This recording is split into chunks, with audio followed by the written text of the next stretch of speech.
Dadar plaza इथल्या best बसचा अपघात प्रकरण आणि या अपघातात एकाचा मृत्यू आहे। बस चालकाचं गाडीवरचं नियंत्रण सुटलं आणि ही दुर्दैवी घटना घडली आहे।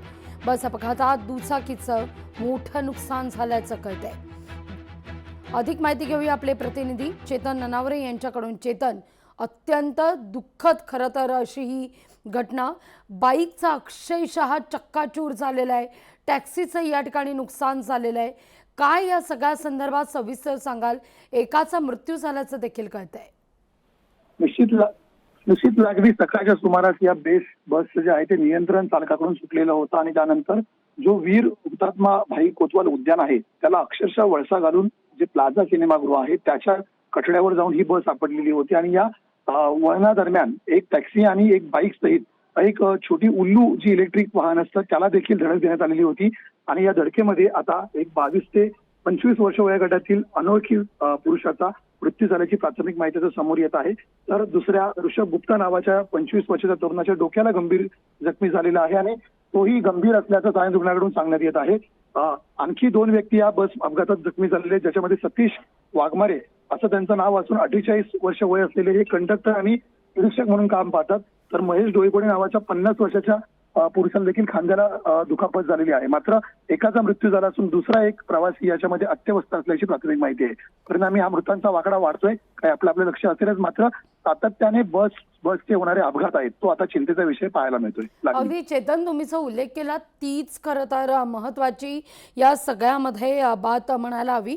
एकतर प्रसंगावधान या ठिकाणी अनेक मुंबईकरांनी राखलं आणि अनेक जण या ठिकाणी मदतीकरता पुढे सरसावले, जखमींना जवळच्या रुग्णालयात दाखल करण्यात आलं। पण बस चालकासंदर्भात काय अपडेट अधिक मिळतंय? बस चालकाचं नियंत्रण सुटलं की बस चालकानं या ठिकाणी मद्य घेतलेलं होतं, काही त्याची चाचणी करण्यात येणार होती, तो शिकाऊ होता का?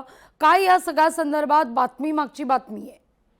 निश्चितच सातत्याने ज्या बसचा अपघात होत आहे त्याच्यामध्ये एक कॉमन फॅक्टर जो समोर येत आहे तो म्हणजे या बसच्या ज्या कंपनीच्या आहेत ती ओलेक्ट्रा कंपनी आहे आणि या ओलेक्ट्रा कंपनीचाच मध्यंतरी आपण कुर्ला ठिकाणी नियंत्रण सुटलेल्याचं पाहिलेलं होतं। त्यानंतर मुलुंड या ठिकाणी झालेला अपघात असेल आणि सातत्याने या बसच्या गुणवत्तेवरती प्रश्नचिन्ह उपस्थित केलं जात होतं की ओलेक्ट्रा कंपनीच्या या बसेस आहेत याची फेर तपासणी करण्यात यावी, तोपर्यंत यांचं जे वाहन आहे ते थांबवावं। मात्र या संदर्भात बेस्टकडून सातत्याने खुलासा करण्यात आला आणि अद्यापही चालनामध्ये या बस आपल्याला पाहायला मिळतात। दुसरीकडे बस चालकाला आता तात्काळ पोलिसांनी अटक केल्याची माहिती समोर येत आहे, त्याची अधिकची तपासणी केली जात आहे आणि या संदर्भात त्याने मद्यप्राशन केलं होतं का या संदर्भात देखील तपासणी केली जात आहे। त्याचा अहवाल अवघ्या काही तासांमध्ये येईल। मात्र तत्पूर्वी चालकाला अटक करून पोलिसांकडून आता चौकशी सुरू असल्याची माहिती आहे। लागली अगदी चेतन, धन्यवाद तुम्ही दिलेल्या एकूण सविस्तर माहिती करता।